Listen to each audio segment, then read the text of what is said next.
አምኖ ሲጠመቅ ነው ይላል። ለመዳን ምን ያስፈልጋል አለ ክርስቶስ? አምኖ ሲጠመቅ። አይ ለመዳን ምን ያስፈልጋል አለ ክርስቶስ? ክርስቶስ በአዲስ ኪዳን ላይ ሰው በልቡ ቢያምን በአፉ ቢመሰክር ይድናል ይላል። አይ ነገርኩህ እኮ ክርስቶስ አለው እኮ አንተ የምትፈልገው አየህ መጠመቅ የሚለው እንድነግርህ ነው። ግን መጽሐፍ ቅዱስም ላይ እንደዚህ ይላል፣ ሰው በልቡ ቢያምን በአፉ ቢመሰክር ይድናል ይላል። እናየዋለን፣ እሱ እናየዋለን። አሁን የጠቀስኩትን ልክፈትልህና አንዴ ሶሪ፣ እሺ እንትን ያልኩልን እሺ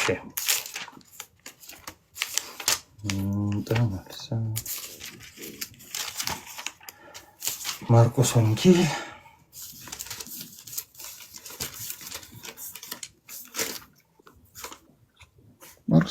ያመነ ይጠመቀ ይድናል፣ ያላመነ ግን ይፈረድበታል የሚለው ነው። አይ ቲንክ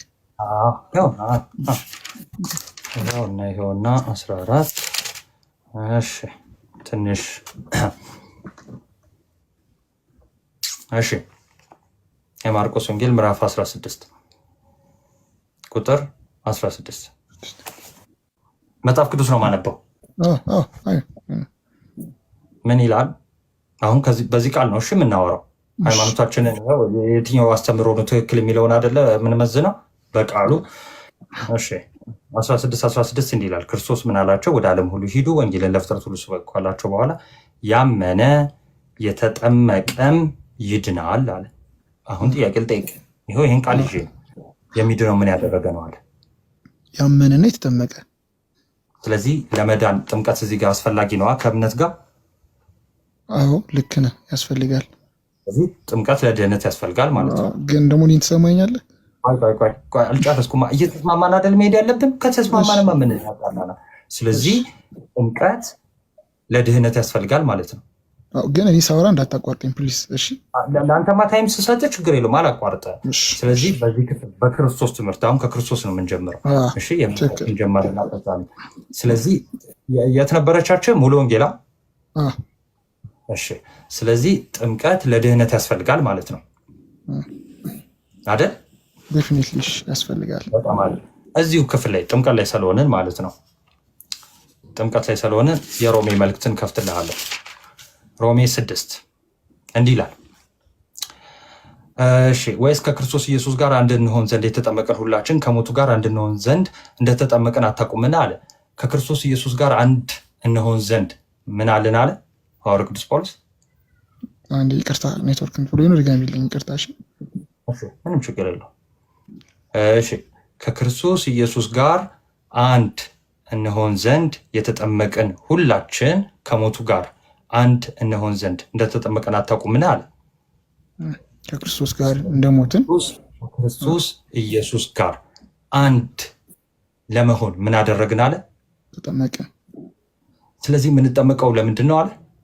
ከክርስቶስ ጋር አንድ ለመሆን። በጣም አሪፍ። ሰው ከክርስቶስ ኢየሱስ ጋር አንድ ካልሆነ መዳን ይችላል? አይችልም። ስለዚህ ጥምቀቱ ያድናል ማለት ነው። እሺ አሁን ደግሞ እኔ ላወራ ነው አይደለም? ላውራ። አየህ ምን አለ መሰለህ፣ እኔን ደግሞ 1 ደቂቃ ብቻ ነው የማወራው እድል ወይም 30 ሰከንድ ስማኝ። ክርስቶስ ኢየሱስ በምድር ላይ ሲኖር ዮሐንስ አጥምቆታል አይደል? አጥምቆታል። ኢየሱስ ክርስቶስ ያኔ ዮሐንስ ሲያጠምቅ የነበረው ጥምቀት የምን ጥምቀት ነው? የንስሐ። ኢየሱስ ክርስቶስ ንስሐ አስፈልጎት ነው ያን የተጠመቀው አይደለም። ናይስ። ስለዚህ ኢየሱስ ክርስቶስ ግን ምን መጥቶ ተጠምቋል። ስለዚህ ስርዓትን ሊፈጽም፣ ያ ስርዓት ደግሞ ለእኛ በአዲስ ኪዳን ለምናምን ሰዎች አንድ ኢንዲኬሽን ነበረው። ምንድን ነው? ሞቱን በሚሞትል ሞት፣ ትንሣኤውን በሚመስል ደግሞ ትንሣኤ ትብብርን የሚያሳይ አይደል? አንድ እንትን ነው አስተምሮ ነው እዛች ጋር ኢንዲኬት የተደረገው። ለክርስቶስ የተጠመቀው ኃጢአትን ስለሰራ አይደለም። ነገር ግን ለእኛ ለአዲስ ኪዳን አማኞች በክርስቶስ ለተከፈለልን ለእኛ አማኞች ሞቱን በሚሞትል ሞት ትንሣኤውን ደግሞ በሚመስል ትንሣኤ ስለምንተባበረው ለዚህ ነው። የክርስቶስን ለምን አነሳው? የክርስቶስን ለምን አነሳው እኮ ቅድም ምን አልከኝ መሰለኝ? ሁለተኛው ጥቅስ ላይ ምን አልከኝ? ሁለተኛው ጥቅስ ላይ ከክርስቶስ ጋር አይደል? እንተባበራለን፣ ክርስቶስ እናምናለን፣ በክርስቶስ እንሆናለን። ከክርስቶስ ጋር መተባበር ማለት ከክርስቶስ ጋር አንድ መሆን ማለት ነው። አንድ የጥምቀት እኛ ጋር ያለው ጥምቀት የእናንተን አላውቅም። የእኛ ጋር ያለው ጥምቀት ለምሳሌ ውሃ ውስጥ ስትገባ ክርስቶስን በሚመስል ሞቻለሁ፣ ዓለምን ክጃለሁ፣ ዲና ያርጃለሁ ትልና ከውሃው ስትወጣ ደግሞ ከክርስቶስ ጋር ተነስቻለሁ። ይሄ ነው ኢንዲኬሽኑ። ከክርስቶስ ጋር ኢንዲኬሽን አይደለም። ቆይ ጥያቄ ልጠይቅ። በእናንተ እምነት ለምሳሌ ከክርስቶስ ጋር ለኃጢአት ትሞታላችሁ አትሞቱ? ክርስቶስ ለዓለም ሁሉ ኃጢአት ሞቷል። አንተ ለኃጢአት ሞታል? ሞቻለሁ። በምንድን ነው የሞትከው? በቃ ክርስቶስን ሳምን ኦልሬዲ ዲና ያርጃለሁ ኃጢአትን። አይ በምንድን ነው ለኃጢአት የሞትከው አንተ? ቅድም እየነገርኩ ነበር። ልክ ስጠመቅ ውሃ ውስጥ በምንድን ነው የሞትከው? አንደኛ ክርስቶስን በማመኔ ነው። ሁለተኛ ነገር ደግሞ አስተምሮ አለ። ምንድነው ያስተምሮ? ምንትን ያለው ዮሐንስ ሲያጠምቅ ዲና አላረገም ክርስቶስ ለእኛ ለአዲስ ኪዳን ውስጥ ኢንዲኬተር። አንተ ራስህ ስማኛ። እሺ የጠየኩን ብቻ መለስ። እሺ እንድንግባ ባሳልች እንደ አንተ ለኃጢአት ሞተሃል አልሞትክም? ስለ አዎ ሞቻለሁ አልካ። አዎ። በምንድን ነው የሞትከው? ሰው በክርስቶስ ከሆነ ለኃጢአት ይሞታል። አይደለም። በምንድን ነው የሞትከው? በእምነት ነው? በስራ ነው? በጥምቀት ነው? ዴፊኒትሊ በእምነት ነው። በእምነት ከክርስቶስ ለኃጢአት ሞተሃል የሚል ጠቅስ በእምነት ኦኬ። አሁን እኮ ኤፌሶን ላይ ማንም እንዳይመካ በስራው አይደለም ይላል። አይ ለኃጢአት የሞትከው በእምነት ነው። የጠየኩህን ብቻ መልስልኝ። አንተ አሁን የጠየቀኝ ምን መሰለህ? በስራ ነው ወይስ በእምነት ነው አልከኝ። መልስ። እዛ በእምነት ነው አልኩ። አይደለም ጥያቄ እንደሱ አይደለም። ይኸው ጥያቄ ልድገምልኝ። ለኃጢአት ሞተሃል አልሞትክም? ሞቻለሁ። በምንድን ነው የሞትከው? ምርጫ ከፈለክ አሁን ክርስቶስን በማመን ልጨርስልህ። ግራ እንዳትጋባ ማለት ግራ እንደው ካጋባህ አልኩና ምርጫ ሰጠውክ። ምን ሰጠው? በእምነት ነው የሞትከው ለኃጢአት ወይስ በጥምቀት ነው ወይስ በስራ ነው? በምንድን ነው የሞትከው? በምን? በእምነት። ጥቅስ ለተቀበሉት አይደል? ለሚያምኑት አይደል? እግዚአብሔር ልጆች የሆኑ ዘንድ ስልጣን ሰጣቸው ይላል።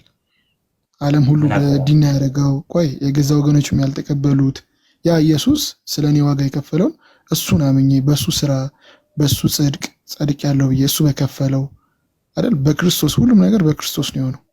ከእኔ የሆነ ነገር አይደለም ያልኩህ። በምንድን ነው የሞትከው ስለ በእምነት ብለኛል። መጽሐፍ ቅዱስ ጥቅስ አለ። በእምነት ለኃጢአት ሞተናል የሚል በእምነት ለኃጢአት ሞተናል የሚል በስራ ለኃጢአት ሞተናል የሚል ታሳየኛለህ? በስራ አላልኩም እኔ የምለው በምን እንደሞትን እኛ እዚህ ውስጥ ያለን ክርስቲያን አይደለም። እኛ ደግሞ እናውቀዋለን። አንተ ደግሞ በጥምቀት የሚል ታሳየኛለህ? በጥምቀት የሚል ታሳየኛለህ? አንተ ደግሞ አሳያለሁ። እስኪ አሳየኝ። በጥምቀት ሞተናል የሚለውን አሳይ። እኔ አሳያለሁ። ይኸው የለኝም ካልክ አሳይሃለሁ። በእምነት የሚል ቅድም የሆነ ልጅን ስታስረዳ እየሰማሁ ነበር። ለምሳሌ ዳይሬክትሊ ክፍሉን ላላውቀው እችላለሁ። ነገር ግን እንደ አንድ ፕሮቴስታንት ሀሳቡ ጥቅሱን ምናምን ኤግዛክትሊ ቨርሱን ላታውቀው ትችላለህ። የዛ የመጽሐፍ ቅዱሱን ጥቅሷን ካልከኝ ሰባብረህም ቢሆን ከነገርከኝ እኔ ክፍሉን አወጣልሃለሁ። እሺ ምን መሰለህ፣ እኛ ፕሮቴስታንቶች የምናምነው በክርስቶስ በተከፈለልን ክርስቶስ በዋለልን ስራ ነው። በሱ ስራ አምነን ነው እንድትረዳኝ ፈልገው። ጥምቀትን ደግሞ የምናደርገው ክርስቶስ ምድር ላይ ያኛውን ስርዓት ስላሳየን ለአዲስ ኪዳን ደግሞ ተምሳሌት ስለሆነ ሞትን በሚመስል ሞት፣ ትንሣኤን በሚመስል ትንሣኤ ተባብረን እንስማማለን። ያ ነው እንጂ በጥምቀት ውሃ ውስጥ ገብተህ እንትን ስላልክ ትድናለህ ማለት አይደለም ነው ኦልሬዲ። ምክንያቱም ይህን ከመለስክልኝ እኔ አሁኑን ኦርቶዶክስ መሆን እችላለሁ። ኢየሱስ ክርስቶስ አሁን እንጠይቀን ጥያቄ፣ ኢየሱስ ክርስቶስ ለምንድን ነው የተጠመቀው? እሺ ለምን እንደተጠመቀ መጀመሪያ መልስላል። ከዛ በፊት ግን የተነሳውን መልሽ የላቸው ለክርስቲያኖች ማለት ነው። እሺ አሁን ወንድማችን በእምነት ነው ለኃጢአት ባይዘ ሰው ለኃጢአት ካልሞተ መዳን አይችልም። ባይዘው ለኃጢአት ሞታለሁ ስለው አዎ ብሎኛል። እሺ ለኃጢአት የሞትከው በምንድን ነው? በእምነት። ማስረጃ የለም። እሺ አሁን ምን ጠይቅ አለ?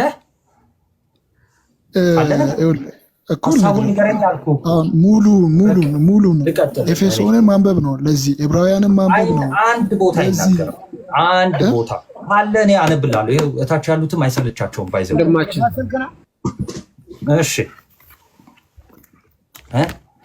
እሺ። ስለዚህ ማስረጃ የለህም። ኤፌሶንን ሙሉ ልናነብሉ እንችላለን።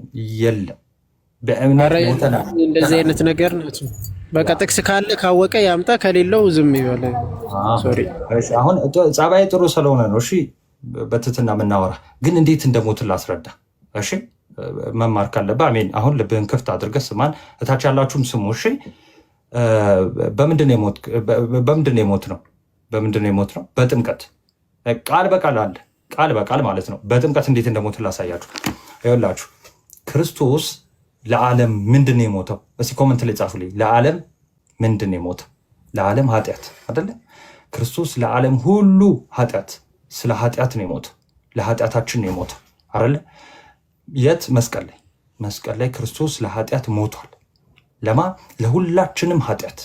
እሺ ለእኔ ለእናንተ ለሁላችንም ኃጢአት መስቀል ላይ ክርስቶስ ሞቷል። ከዛ በኋላ ሞቶ ደግሞ አልቀረም። የኛ ጌታ ተነስቷል። ኦኬ እኛ ህይወት እንድናገኝ ትንሣኤ እንዲኖረን ጌታችን መድኃኒታችን ኢየሱስ ክርስቶስ ሞቶ አልቀረም፣ ተነስቷል። አሁን ሐዋርያው ቅዱስ ጳውሎስ ይሄን ያዝ ያደርግና ምዕራፍ 6 ላይ እንዲህ ይላል። እዚሁ ምዕራፍ 6 ላይ ነኝ። እሺ ሰው ላስገባ አንዴ። ኦኬ ልቀጥል።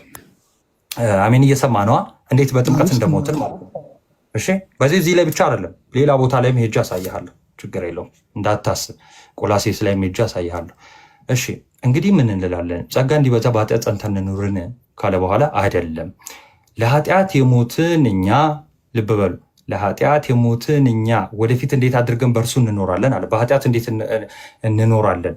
እንደውም ጭራሽ እኮ ለኃጢአት ነው የሞትን ያው አለ። አሁን እንዴት እንደሞትን ሊናገር ነው ሐዋርያው ቅዱስ ጳውሎስ። ከዛስ ምን አለ? ለኃጢአት የሞትን እኛ ወደፊት እንዴት አድርገን በእርሱ እንኖራለን ካለ በኋላ ወይስ ከክርስቶስ ኢየሱስ ጋር አንድ እንሆን ዘንድ የተጠመቅን ሁላችን ከሞቱ ጋር አንድ እንሆን ዘንድ እንደተጠመቅን አታውቁምን? ከምኑ ጋር? ከምኑ ጋር?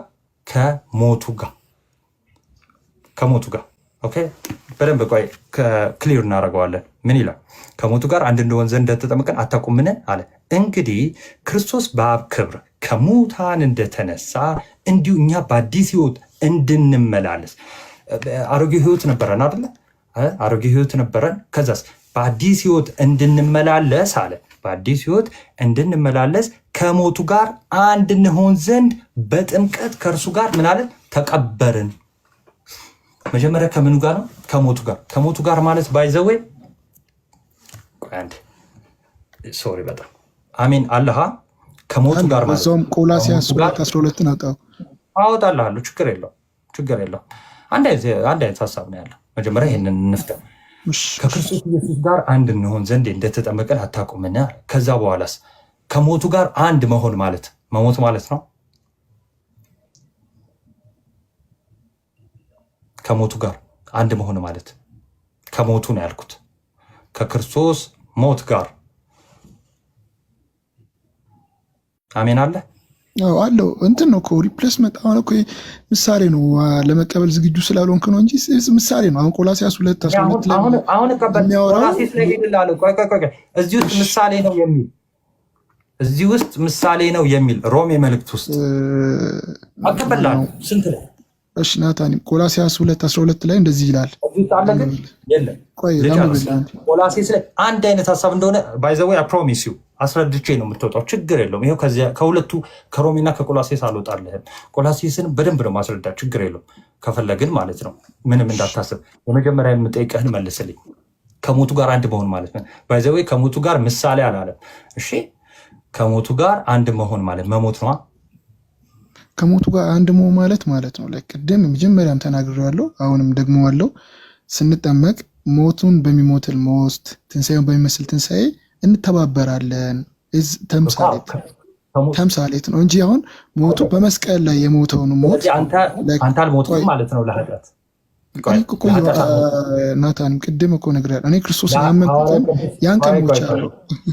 አንዴ እሺ የምጠይቀን ብቻ መልስልኝ። ቆይ አንዴ ከክርስቶስ ሞት ጋር አንድ መሆን ማለት መሞት ነው አይደለም? ከክርስቶስ ጋር ሞች አለው ማለት እሱ የተሰቀለውን የተገረፈውን ሳይሆን እስ ተምሳሌት ነው። ምን ጋር ተምሳሌት የሚለው? እሺ ምን ጋር ተምሳሌት የሚለው? ኦኬ ምን ማለት ነው? አንድ ነው ማለት ምን ማለት ነው? ለአንተ በቃ ተምሳሌት የሚለውን እሺ በቃ ይሄው ምንጠይቀን ካልመለስክልኝ ላንብላቸው ወይም አንተ ንገረኝ እስኪ። ተምሳሌት የሚለው ምን ጋር ነው? ትንሽ ምንም አሁን እኮ ቃላቶቹን ወስደህ ተምሳሌት የሚለው መጽሐፍ ቅዱስ ላይ አውጣ እያልከኝ ትልቅ ክሌም ያደረግከው አረቋይ ክሌም ያደረግከው በጣም ትልቅ ቃል ተጠቀምክ። ምን ተምሳሌት የሚል ሐዋርያ ቅዱስ ጳውሎስ አላለ። በቃ ይኸው እኔ እስካሁን የተጠቀምኩት ሐዋርያ ቅዱስ ጳውሎስ እንዳለ ከራሴ የጨመርኩት ነገር የለም። ከክርስቶስ ሞት ጋር አንድ መሆን ማለት መሞት ነው አይደለም? ናታኒ እንዴት ብዬ ላስረዳው? እግዚአብሔር ነው አይደለም ነው ወይ አይደለም እኮ አንተ እያዳመጥከኝ አይደለም። የራስን ኢንቴንሽን ብቻ ነው እየሰማኛል። እኔም የራሴን ሳይሆን ወደ አንተም ኢቨን ለመርዳት እየሞከርኩ ነው። ስለዚህ ምን ታድርገውና መመለስ ስለማትችል አሰልቺ እንዳይሆን ከስር ላሉት ብቻ ላስረዳቸውና ቆላሴስ ላይ ሄድልሃለሁ ፕሮሚስ ስላልኩ ማለት ነው። እሺ ሄድልሃለሁ። እሺ ሐዋርያ ቅዱስ ጳውሎስ የሚለውን ላንብላችሁ። ክሊር ነው ካነበብኩላችሁ በቃ ግልጽ ነው የሚሆነው ማለት ነው። እሺ ሁላችን አለ ከሞቱ ጋር አንድ እንሆን ዘንድ ተምሳሌት ይሆን ዘንድ አለ አላለ? ምንድነው የሚለው? ሁላችን ከሞቱ ጋር አንድ እንሆን ዘንድ እኛም እንድንሞት ማለት ነው። በዚህ እኛም እንሞት ዘንድ ማለት ነው። ምንም ሌላ እንትን አለ። በቃ እኛ መሞት አለብን። እንዴ ከሞቱ ጋር እንዴት ነው አንድ የምንሆነው? ይኸው ከክርስቶስ ሞት ጋር እንዴት አንድ እንደምንሆን ልንገራችሁ። ክርስቶስ ለማን ነው የሞተው ብያችኋለሁ? ለዓለም ሁሉ ኃጢአት። ከዛስ እኔ ደግሞ ለኃጢአት መሞት አለብኝ። ለኃጢአት መሞት ክርስቶስ ከመምጣቱ በፊት ይቻል ነበር? አይቻልም። ክርስቶስ ከመምጣቱ በፊት በራስ ማንም ለኃጢአት መሞት ይችላል? አይችልም። ስለዚህ ክርስቶስ መምጣት አስፈለገ። ለኃጢአት የሚሞትልን የእግዚአብሔር በግ ያስፈልግ ነበር። ይኸው ክርስቶስ ነው። ከዛስ እሱ ለኃጢአት አንድን መስዋዕት አቀረበልን፣ ሞተልን አይደለ መስቀል ላይ። ስለዚህ ምን እናደርጋለን? እኛ ደግሞ እንተባበረዋለን። እንዴት? አንድ እንሆናለን። ኦኬ አንድ እንሆናለን። ከክርስቶስ ሞት ጋር አንድ እንሆናለን። ከክርስቶስ ሞት ጋር ማለት ይሄው እሱ ለኃጢአት ሞቷል። ለዓለም ሁሉ ኃጢአት ሞቷል። እኛም ይሄው ለኃጢአት እንሞታለን። ለኃጢአት ምን ሞቶ በራሳችን ነው አይደለም። ይሄው ከክርስቶስ ጋር አንድ ሆነን ይሄው እሱ ለኃጢአት ስለሞተልን በዚህ በጥምቀት ለኃጢአት እንሞታለን። ልቀጥል። ሁላችን እንደተጠመቀን አታውቁምን? እንግዲህ አለ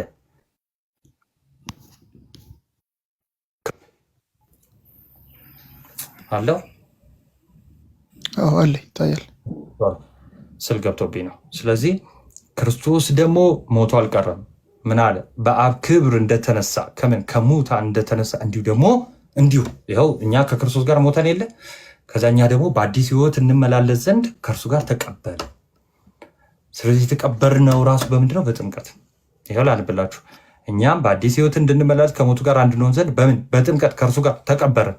የተቀበርነው በጥምቀት ነው እያለ ነው። እሺ ሞቱን በሚመስል ሞት ልክ እሱ እንደሞተው እኛ ከሞትን እያለ ነው። ሞቱን በሚመስል ሞት ማለት ይሄ ነው። ሌላ ምንም እንትን የለውም። ተምሳሌ ምናምን ያለው ሌላ ነው። ሞቱን በሚመስል ሞት ካለ በቃ ይኸው እሱ እንደሞተው ማለት ነው። ሞቱን በሚመስል ሞት ይኸው እዛው ሲመልስ ከእርሱ ጋር ከተባበርን።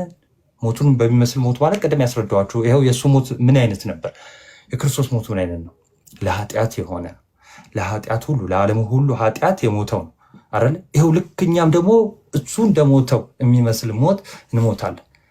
ከእርሱ ጋር መተባበር ማለት ነው፣ አንድ መሆን ማለት ነው። ስለዚህ ምን አለ? ሞቱን በሚመስል ሞት ከእርሱ ጋር ከተባበርን አለ ትንሣኤውን በሚመስል ትንሣኤ ደግሞ እንተባበራለን። መቼ ነው? ኮቨንት አብራላቸው ባሮኬ። መቼ ነው የምንተባበረው? ትንሣኤ የሚሆነው መቼ ነው? ክርስቲያኖች ይጻፉልን። ትንሣኤ የሚሆነው መቼ ነው? ባይዜ ትንሣኤ የሚሆነው መቼ ነው? ይኸው ከክርስቶስ ጋር ሞተናል። ከዛ በአዲስ ሕይወት እንድንመላለስ ተቀብረናል። አሮጌ ሰዋችንን አስወግደናል። ትንሣኤ መቼ ይሆናል? መቼ ይሆናል ትንሣኤ? ጻፉልኝ ኮመንት ላይ። ትንሣኤ የሚሆነው መቼ ነው? ትንሣኤ እናምናለን አይደል? አንዱ ምን አለ? ተረት ሮሜ 6 እኮ ነው። በጣም ነው የሚገርም። ከሙታን ስንነሳ ትንሣኤ ይሆናል አይደል? ከሙታን ስንነሳ ትንሣኤ ይሆናል። ክርስቶስ ዳግም ሲመጣ ምን ይሆናል? ክርስቶስ ዳግም ለጌታ ለፍርድ ዳግም ሲመጣ ሁላችንም ምን እንላለን? እንነሳለን። ትንሣኤ ይሆናል። ለምን? ይኸው የትንሣኤ በኩር አለ። ሞተን አንቀርም። ይኸው ትንሣኤ ይሆናል። ግን ትንሣኤን አሁን እኛ በጌታ የሆነውን ትንሣኤ ለማግኘት ክርስቲያን መሆን አለብን። አዎ ይኸው ትንሣኤ እንዲሆን መጠመቅ አለብን። እሺ ልድገምላችሁ። ሞቱን በሚመስል ሞት ከእርሱ ጋር ከተባበርን፣ ይኸው ተባብረናል፣ ሞተናል፣ ተቀብረናል በአዲስ ሕይወት እንድንመላለስ። ከዛስ ትንሣኤውን በሚመስል ትንሣኤ ደግሞ ከእርሱ ጋር ምን እንላለን? እንተባበራለን።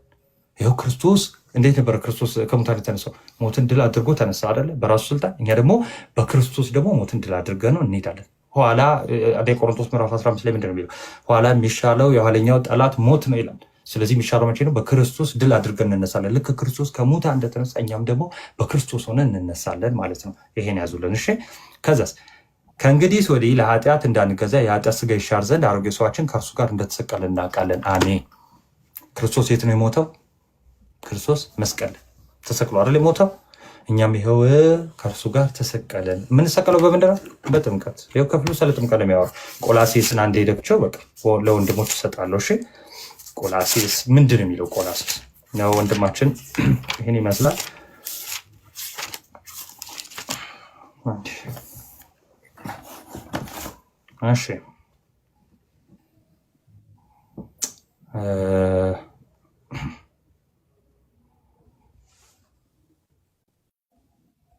እሺ እሺ ቴንክ ዩ።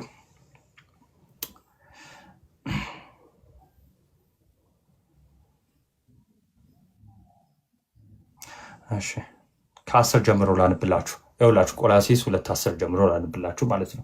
9 ጀምሮ። እሺ በእርሱ የመለኮት ሙላት ሁሉ በሰውነት ተገልጦ ይኖራል ካለ በኋላ ለአለቅነትና ለስልጣናት ሁሉ ራስ በሆነ በእርሱ ሆናችሁ ተሞልታችኋል አለ። ኦኬ ተሞልታችኋል አለ። 11 ላይ ምን ይላል መሰለ? የስጋን ሰውነት በመግፈፍ ሐዋርያ ቅዱስ ጳውሎስ አሁን አንብበን የመጣ ነው። ምንድን ነው ሰዎች አሁን አንብበን ምን መተናል? ሮሜ 6 ላይ ምን አንብበናል? የኃጢአት ስጋ ይሻር ዘንድ አሮጌ ሰዋችን ከእርሱ ጋር እንደተሰቀለ እናምናለን። የሞተ እስከ ኃጢአቱ ጸድቋል ይላል አይደል? አሮጌ ሰዋችን ምን ብሏል? የኃጢአት ስጋ ይሻር ዘንድ አለ። የኃጢአት ስጋ ይሻር ዘንድ የሚለው ይሄ አሮጌውን ሰው አዳማዊ ማንነታችን፣ ይሄ ከመሞታችን በፊት የነበረው አዳማዊ ማንነታችን፣ ክርስቶሳዊ ያልሆነ ማንነታችን ማለት በምንድን ነው ብሏል? በጥምቀት አይደል? እሱን እዚሁ ጋር እንዴት በጥምቀት እንደሆነ አሳያቸዋል። ስለዚህ ምን አለ ሮሜ 6 ላይ እንድታገናኙ በደንብ ስለፈለግኩ ነው። የኃጢአት ስጋ ይሻር ዘንድ አሮጌ ሰዋችን ከእርሱ ጋር ምን አለ? ተሰቅሏል አለ። ኦኬ እንድትሰቀል እናምናለን ብሏል። እሺ ምን ይል ዘንድ? የኃጢአት ስጋ ይሻር ዘንድ። የኃጢአት ስጋ ይሻር ዘንድ። የኃጢአትን የሻረው ክርስቶስ በምንድን ነው? ኃጢአትን የሻረው በሞቱ በመስቀሉ አይደለ? በሞቱ አይደል? ልክ እኛ የኃጢአት ስጋችን የሚሻረው ይሄው በሞት ነው። በክርስቶስ። እንዴት ሆነ? በክርስቶስ ሆነ። እንዴት? በጥምቀት ስንጠመቅ ከክርስቶስ ሞት ጋር አንድ እንሆናለን። ለኃጢአት እንሞታለን። አሮጌውን ሰው እንገለዋለን አይደል? ይደመሰሳል፣ ይጠፋል ማለት ነው። እና በሌላ ምሳሌ አድርጌ በኋላ እነግራችኋለሁ ጥምቀት ላይ ማለት ነው። እሺ ልመልስልህ። 11 ላይ እንዲህ ይላል ቆላሴስ 2:11 ምን አለ? የስጋንም ሰውነት በመግፈፍ በክርስቶስ መገረዝ የስጋን ሰውነት በመግፈፍ በእጅ ባልተደረገ መገረዝ በእርሱ ሆናችሁ ደግሞ ተገረዛችሁ ይላል። በእጅ ያልሆነ መገረዝ አለ። ኦኬ በእጅ ያልሆነ መገረዝ ምንድን ነው? በእጅ የሆነ መገረዝ አለ ማለት። በእጅ የሆነ መገረዝ ምንድን ነው? በብሉይ ኪዳን ለአብርሃም ምልክት ይሆን ዘንድ ኦኬ ምልክት ይሆን ዘንድ። የምን ምልክት? የኮቨነንቱ ወይም የኪዳኑ። ኪዳን ማለት ስምምነት ማለት ነው። እሺ ኪዳን ማለት ስምምነት ማለት ነው። እግዚአብሔር ከህዝቡ ጋር በጣም በተለያየ ጊዜ በብዙ መንገድ ስምምነት ያደርጋል። ለምሳሌ የመጀመሪያው በምንድን ነው? ከነ ኖህ ጋር ከነ ሙሴ ጋር እንደዚህ ስምምነት ሲያደርግ አይተናል። ቃል ኪዳን ሲገባ ማለት ነው። ከአብርሃም ጋር ቃል ኪዳን ገብቷል አይደል? ኮቨነንት አለ አይደል? የአብርሃም ኪዳን አለ እና የኪዳኑ ምልክት ምንድን ነው? መገረዝ ነው። ምንድነው መገረዝ? ወንዶች በ8 ቀናቸው ሕፃን ከሆኑ ትልቅ ከሆኑ በትልቅነታቸው ብቻ እስራኤል ሆይ ስማ እግዚአብሔር አምላክ አንድ ነው የሚል ይመሰክሩና ይገረዛሉ። ለዛ ነው እግዚአብሔር ምን አለው አብርሃምን? በቤት ያለ ወንድ ልጅ ሁሉ ባሪያም ለምን አይሆንም? ልጅህም የራስህም ዘር ለምን አይሆንም? ይገረዝ፣ ወደ ኮቨነንቱ ይግባ የሚል ትእዛዝ ሰጥቶታል። ስለዚህ መገረዝ ማለት በብሉይ ኪዳን በእጅ የተደረገ ነው። እንዴት? የወንዶችን ስጋ ማቁረጥ ማለት ነው። ስጋውን መክፈፍ ማለት ነው። አላስፈላጊ የሆነውን ስጋ መክፈፍ ማለት ነው። እሺ በእጅ የተደረገ ምን አልኳችሁ? አላስፈላጊ የሆነው ስጋ መክፈፍ ማለት ነው። ዩአር ኮንፊውዝድ ይለኛል። ስለ ግዝረት ነው ኮንፊውዝድ የሆንኩት። አንድ ኮመንቱን አትፉት። እሺ ምንድን ነው የሚባለው? እሺ ሸለፈትን ማስወገድ ማለት ነው አይደለ? ቃሉን ካልተሳሳተ ስለ ኮመንቱን አንዴ መኩ አትፉት። ስለዚህ ያ በእጅ ይሆናል ማለት ነው። አንዴ ኮመንቱን አትፉት። እሺ በእጅ የተደረገ ይሆናል። አሁን ግን አለ ሐዋርያው ቅዱስ ጳውሎስ ምን አለ? የስጋን ሰውነት በመክፈፍ በክርስቶስ መገረዝ በእጅ ባልተደረገ መገረዝ በእርሱ ሆናችሁ ደግሞ ተገረዛችሁ። ስለዚህ በክርስቶስ ሆናችሁ ተገርዛችኋል። ግን በእጅ ሆነ አይደለም፣ በእጅ ሆነ አይደለም። እሺ በእጅ ሆነ አይደለም። እንደ ብሉይ ኪዳኑ እንደዚህ በምላጭ በባልጩት የሆነ አይደለም። አሁን ግን በክርስቶስ ሆነን በእጅ ያልተደረገ መገረዝን ተገርዛችኋል። ስለዚህ አሮጌውን ስጋችሁን አስወግዳችኋል እያለ ነው ማለት ይኸው የስጋ ሰውነትን መክፈፍ ማለት ይሄ ነው። ስለዚህ የስጋን ሰውነት እንዴት ነው የምንገፈው ብሎናል ሮሜ 6 ላይ ካስታወሳችሁ፣ አሮጌ የኃጢአት ስጋ ይሻር ዘንድ አሮጌ ሰዋችን ምን ብሏል? ተሰቅሏል። ስለዚህ ሞተ፣ ከኃጢአት ጸድቋል። ስለዚህ በአዲስ ህይወት መነሳት አለብን አለ። እንዴት አለ ይሄ ወንድሜ፣ እንዴት ነው ናቱ፣ ይሄ ጥምቀት እንዴት ነው? ይኸው መልሱ ልንገራችሁ። 11 ላይ የስጋን ሰውነት በመክፈፍ በክርስቶስ መገረዝ በእጅ ባልተደረገ መገረዝ በእርሱ ሆናችሁ ደግሞ ተገረዛችሁ ካለ በኋላ ይኸው 12 ላይ በጥምቀትም ልብ በሉ 12 ላይ በጥምቀትም ከእርሱ ጋር ተቀበራችሁ። በጥምቀትም ደግሞ በምን? በጥምቀትም ደግሞ ከሙታን ባስነሳው በእግዚአብሔር አሰራር በማመናችሁ። በምን? በጥምቀት ከሙታን ባስነሳው በእግዚአብሔር አሰራር በማመናችሁ፣ ከሙታን በማመናችሁ ከእርሱ ጋር ተነሳችሁ ይላል። ስለዚህ ከእርሱ ጋር የተነሳ ነው በምንድን ነው? በጥምቀት። እንዴት? ከሙታን ባስነሳው በእግዚአብሔር አሰራር በማመናችን በምን? በጥምቀት እንነሳለን ማለት ነው። ስለዚህ በጥምቀት ነው የምንቀበረው የምንነሳው እያለ ክፍሉ ግልጽ ነው። አንዴ ልገምላችሁ። በጥምቀት ከእርሱ ጋር ተቀበራችሁ። እሺ በጥምቀትም ደግሞ ከሙታን ባስነሳው በእግዚአብሔር አሰራር በማመናችሁ ከእርሱ ጋር ተነሳችሁ። እናንተ በበደላችሁና በስጋችሁን ባለመገረዝ ሙታን በሆናችሁ ጊዜ ከእርሱ ጋር ሕይወትን ሰጣችሁ፣ በደላችሁን ሁሉ ይቅር አላችሁ። ስለዚህ ከክርስቶስ ኢየሱስ ጋር ሕይወትን የምናገኘው ከክርስቶስ ኢየሱስ ጋር አንድ ነው። በምንድን ነው? አምነን ስንጠመቅ በጥምቀት። ለዛ ነው ሮሜ መልእክት ምዕራፍ 6 ቁጥር 2-3 ላይ ምንድነው የሚለው? ከክርስቶስ ኢየሱስ ጋር አንድ ትሆኑ ዘንድ የተጠመቃችሁላችሁ ክርስቶስ ገላትያ 3:27 ያለውን አመጣሁት። ከክርስቶስ ኢየሱስ ጋር አንድ እንሆን ዘንድ እንደተጠመቀን አታውቁምን ይላል። ገላትያ 3:27 ደግሞ ከክርስቶስ ኢየሱስ ጋር አንድ እንሆን ዘንድ የተጠመቀን ሁላችን ክርስቶስ ለብሰናል። ስለዚህ ክርስቶስ የምንለብሰው አሮጌውን ስጋ የምናስወግደው በጥምቀት ነው ይላል። እሺ ይህን ይመስላል። ሀሳብ አለ? አሜን። እሺ እኔ ደግሞ አንድ ደቂቃ ላወራ። እሺ የእግዚአብሔር ይባርክ። ያወራውን ሁሉ ሰምቻለሁ። በክርስቶስ የተደረገልንን ነገር ሁሉ ለማስረዳት ሞክረሃል። እግዚአብሔር ይባርክ። በጥምቀትም ከእርሱ ጋር ተቀበራችሁ፣ በጥምቀትም ደግሞ ከሙታን ባስነሳው በእግዚአብሔር አሰራር በማመናችሁ ከእርሱ ጋር ተነሳችሁ የሚለውን ቆላስይስ 2:12 ላይ ያለውን አሪፍ አድርገህ አስረድተኛል። እኔ ማምነው በመጀመሪያ ያው ክርስቶስ ራሱ ከዛ በፊት የንስሐ ጥምቀት እና ዮሐንስ ያደረጉ ነበር፣ ንስሐ ያስገባቸው ነበረ። ቅድም ራስህ ያልከኝ ነገር ነበር። የድሮ ሰዎች ሲገረዙ የነበረው በእጅ የሆነ መገረዝ ነበረ አይደል? ጳውሎስም ያስተምራቸው ነበር። እንደውም የልብ መገረዝ ነው እንጂ የስጋ መገረዝ ያን ያህል እያለ ያስተምራቸው ነበር። ይህ የምታውቀውም ክፍል ነው። ኢየሱስ ክርስቶስ በዮሐንስ ጥምቀት ላይ መጥምቁ ዮሐንስ ላይ ይሄኛውን በንስሐ ጥምቀት የሚጠመቁበትን እናንተ የእፉኝት ልጆች እያለ ሲያጠምቃቸው የነበረውን አሁን ግን ይሄ ቅድም በእጅ የሚገረዘውን ስርዓት አሁን ደግሞ ኢየሱስ ክርስቶስ በሚፈጽመው በመስቀሉ ቅድም እንዳልከው ለኃጢአታችን በመስቀሉ ዋጋ በመክፈሉ ይሄኛውን የጥምቀት ስርዓት ለእኛ በውሃው ስንገባ እንደተቀበርን ከዛ ደግሞ ይሄ ከሙታን ባስነሳው በእግዚአብሔር አሰራር ደግሞ ስናምን ደግሞ ከእርሱ ጋር እንደተነሳን የሚገልጽ ነው። አሁን ትልቁ እሺ አይደለም? በምንድነው ተነሳን የሚለው? ከሙታን ባስነሳን በእግዚአብሔር አሰራር በማመናችን።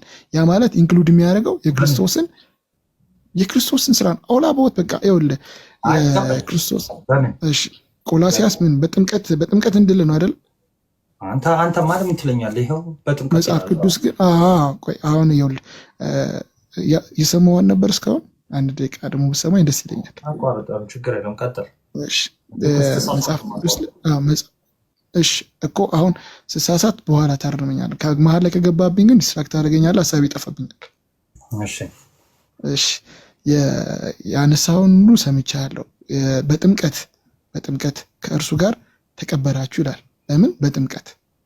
በጥምቀት። ጥምቀቱ ግን ሪፕሬዘንት የሚያደርገው ማንን ነው? ኢየሱስ ክርስቶስን። ምንድን ነው ሪፕሬዘንት የሚያደርገው? በሱ ጥምቀት ውሃው ስገባ እንደሞትኩኝ እንደተቀበርኩኝ ውሃው ስገባ፣ ከውሃ ደግሞ ስወጣ ከሙታን ባስነሳው በማን በእግዚአብሔር አሰራር በማመኔ ከእርሱ ጋር እነሳለሁ። ይሄ ነው እኔ የማምነው እምነት፣ ይሄ ነው እኔ የምቀበለው። ለምሳሌ የሚጀምረው ምንድነው ማለት ነው? የሚጀምረው በመስቀል ላይ የተሰራውን ነገር በማመን በክርስቶስ በማመን ማመን ያስፈልጋል። እሱ አይደለም ጥያቄ። ክሊር እንድታደርግ ጥያቄ ከስርም ያለው እንዲሰሙት ክሊር እናድርገው። ለምሳሌ ከመጠመቅ በፊት ለምሳሌ ለኃጢአት ትሞታለህ ወይ ደግሞ እንዳልከው ለማሳየት ነው ጥምቀቱ ብለሃል። ምን መሞትን መነሳትን ለማሳየት ነው ብለሃል። አንተ ነው ያልከው ለማሳየት፣ ሐዋርያው አላለም። እሺ፣ ስለዚህ አንተ መጽሐፍ ቅዱስ ነው ያለው። ሐዋርያው ሰው መጽሐፍ ቅዱስ ለማሳየት ነው ናታን ላይ ከመጽሐፍ ቅዱስ ውጭ የሆኑ ቃላቶችን ስናገር መጽሐፍ ቅዱስ ምናምን እንትን አትበለኝ። እስካሁን የተጠቀምኩ ከመጽሐፍ ቅዱስ አለ እየተጠቀምኩ ያሉት አንተም ተጠቀም ተጠቀም። ቆይ አንዴ ጥያቄ ልጠይቅህ፣ ክሊር ላድርግልህ፣ ችግር የለም። ለምሳሌ ከመጠመቅ በፊት ለኃጢአት ሞተሃል? ከመጠመቅ በፊት ነው ያልኩ። በጣም አሪፍ ጥያቄ ነው የጠየቅኝ። በመጀመሪያ በክርስቶስ ማመን ይጠበቅብኛል። ይህ በክርስቶስ ማመኔ በመጀመሪያ በኤፌሶን ላይ እንደሚናገረው አንተም እንደምታውቀው በበደሌና በኃጢአቴ ሙታን ነበርኩኝ አይደለ? የስጋ ፍቃድ የማድረግ ከፍጥረት የሚቁጣ ልጅ ነበርኩኝ መጽሐፍ ቅዱስ የሚለው ሰው። እግዚአብሔር ከወደደን ከትልቅ ፍቅሩ የተነሳ ከክርስቶስ ጋር ህይወትን ሰጠን ይላል። መጀመሪያ ህይወትን ሰጥተናል፣ ህይወትን አግኝተናል። አሁን እሺ ጋር ጥምቀት ምናምን የለም ምናምን፣ ህይወትን ሰጥቶናል። በደንብ አንዴ ሰማኝ፣ አታቋጥኝ። ፊትን ስለያየው ስለሆነ ኮንፈርት አይሰጥም። እንትን ልመጣልሽ ነዋ። እሺ ልድገምልህ። እሺ በመጀመሪያ የአንተ ጥያቄ ምንድን ነው? ክርስቶስን ከማመን አይደል? ኦልሬዲ አምናሃል። ሞትና ትንሣኤውን በምንድን ነው ፕሩፍ የምታደርገው ነው አይደለም? ጥያቄ ልድገምልህ። ከመጠመቅ በፊት ኦኬ፣ ከመጠመቅ በፊት ለኃጢአት ሞተሃል፣ ተቀብረሃል። ከመጠመቅ በፊት ለምንድን ነው? በክርስቶስ ያገኘሁት እምነት አለ። ክርስቶስ ደግሞ የአስተማሪ መንገድ አለ። ምንድን ነው የአስተማሪ መንገድ? እሱ ራሱ በዚህ እኔን ትመስላላችሁ፣ በዚህ እኔን ትተባበራላችሁ ካለ ያንን ነገር አድርጋለሁ። አይ የጠየኩ ጥያቄ አሁንም አሜን፣ በጣም እንትን እንዳይሆን አልተመለሰልህም አሁን? አዎ እኔ የጠየኩ በቃ አዎ ወይ አይ። አሁን ለምሳሌ አንተ አይደለም እንደዛ ሌላ አልችልም። ለምን እንደማልችል ነገር ቆይ በሌላ ሰው በአንተ በሌላ ሰው ለምሳሌ አንድ ገስት ላይ አስገባህ ወይም ደግሞ ቤት ጠራኸው ወይ ደግሞ እንግዲህ ቸርች የምትሉት ጋር ጠራኸው። እሺ ከዛን አስተማርከው ምናምን፣ አመነ፣ በኢየሱስ ክርስቶስ አመነ። እሺ ለኃጢአት ሞቷል፣ ለኃጢአት ተቀብሯል። ገና እንዳመነ ሳይጠመቅ ኦልሬዲ አመነ፣ ግን ደግሞ ስርዓቱ መፈጸም አለበት ነው ጥያቄ። ምን መፈጸም አለበት? ስርዓቱ መፈጸም አለበት። አመነ ሰው በልቡ ቢያመን ከዛ በአፉ ቢመሰክር ይድናል ይላል እግዚአብሔር ቃል። እዛ ጋር አለመሄድ ነው። ቆይ ስለ ድነት አይደለም እኔ እያልኩ ያለሁት። አንድ ሰው ይኸው አስተማርከው አመነ፣ በእናንተ አስተምሮ ማለት በፕሮቴስታንቶች ለምሳሌ በሙሉ ወንጌል አሁን ለምሳሌ አመነ፣ አንድ ሰው አስተማርከው አመነ፣ ይኸው በክርስቶስ አመነ፣ በአብ በወልድ በመንፈስ ቅዱስ አመነ፣ በክርስቶስ አመነ፣ በሞቱ በትንሣኤው በእርገቱ አመነ፣ በዳግም ምጽአቱ አመነ፣ ግን አልተጠመቀም። ይሄ ሰው ለኃጢአት ሞቷል ማለት እንችላለን? ይሄ ሰው ለኃጢአት ተቀብሯል ማለት እንችላለን? እኔ አሁን ባለኝ በዚች እውቀት ማለት ነው መጠመቅ አለበት ብዬ አምናለሁ። ምክንያቱም ክርስቶስ ራሱ ይህንን ነገር ፈጽሞታል። አልተግባባንም። እሺ ይሄ ሰው ለኃጢአት ሞቷል አልሞተም? በቀችን ብቻ መልስም። ሞቷል አልሞተም? በክርስቶስ ስላመነ ሞቷል። ጥቅስ በክርስቶስ ታምኑ ለኃጢአት ትሞታላችሁ የሚልም በዛ ተያያዥ ቃል በቃል ባይሆንም ሀሳቡን የያዘ ብቻ ከሞትና እኛ ለኃጢአት ስንሞትና አሁን ይህም ብጠቅስልህ ኦልሬዲ አይመችም። ሰው በልቡ ቢያምን በአፉ ቢመሰክር ይድናል ይላል። ጥምቀትን ኢንክሉድ አያደርግም ጥቅስ። ሰው በልቡ አምኖ በአፉ ቢመሰክር ይድናል አለ። ስለዚህ የሚድነው ሲመሰክር፣ በልቡ አምኖ አንድ ሰው ሲመሰክር ይድናል አለ። ይድናል። ጥምቀትን ግን ኢንክሉድ አያደርግም። ምን ማለት ነው? ለምሳሌ እምነት ብቻውን የተቀመጠበት እምነት ብቻውን ማለት ነው የተቀመጠበት ክፍል አለ። ጥምቀት ብቻውን የተቀመጠበት ክፍል አለ። ለምሳሌ አንደኛ ጴጥሮስ ምዕራፍ 3:21 ላይ ጥምቀት ያድናል ይላል። እምነት አያድንም ማለት ነው አይደለም። በቃ ለብቻው ይቀመጣል። ይሄ አጻጻፍ ነው፣ የመጽሐፍ ቅዱስ አጻጻፍ ነው። እኔ የጠየቅኩ ግን እሱን አይደለም። እስቲ ይሄው በእምነት ሞትን ሐዋርያው ቅዱስ ጳውሎስ የትኛው ክፍል ላይ እስቲ ክፍሉን ቶ ችግር የለውም ሀሳቡን ከነገርከኝ ይበቃል። በእምነት ሞቻለሁ ይላል ማለት አልገባኝም። በእምነት ሞቻለሁ ማለት ላይክ አሁን ጳውሎስን ላይፉን ማየት እንችላለን አይደል? ህግን የሚያውቅ በጣም ብዙ ለክርስቶስ አያስፈልግም፣ የምታውቀው ነው። ስለዚህ ለኃጢአት ናታን የሆነ አምሶሪ ከይቅርታ ጋር የሆነች ሰከንድ እንኳን ለመስማት ፈቃደኛ ብትሆን በቃ ምንም እንትን ነው። ይኸውልህ መጽሐፉ አሁን በጣም ከስርም ማሰልች ነው የሚሆነው። ሻሚኒ በጣም ነው መጽሐፉ ቆይ አንዴ እንዳትወጣ። መጽሐፉ እንደሚል ልንገርህ። ይኸው በጥምቀት ሞትን ይላል። እንግዲህ በጥምቀት ተቀበርን ይላል። በጥምቀት ነው ይላል። እንግዲህ እሺ አሁን በቃ እንደዚህ ብለን እንዝጋው። ለመዝጋት ያክል ለሌላ ጊዜ ለመዝጋት ያክል እንደዚህ ብለን እንዝጋው። በጥምቀት በእምነት የሚለውን ይዘና እና እንትን እሺ እንደዚህ ብለን እንዝጋው። እና ለወንድሙ ሜቢ አለ ይሰማል። እሺ ይሰማል። እሺ አሜን። ሰላም ብያችኋለሁ ሁላችሁንም። ያው የተጠየቀው ጥያቄ በነገራችን ላይ ከመጽሐፍ ቅዱስ አንደኛ የለም። ምን የሚል ነው የሌለው? ለኃጢአት የምንሞተው ልክ ስናምን በቅጽበት ስናምን ነው የሚል የለም። ስለዚህ ሰው አምኖ ሲጠመቅ ለኃጢአት እንደሚሞት መጽሐፍ ቅዱስ 3 ቦታ በጣም ብዙ ቦታ ልናገኝ እንችላለን፣ ልንጠቅስም እንችላለን። ለማንኛውም ይሄ ስለሌለ ማለት ነው። ግን እኔ ወደ አንድ ጥያቄ ልጠይቅ። አሜን ሬዲ ኮንክ ሌላ ሰው ተቀበሉ በቃ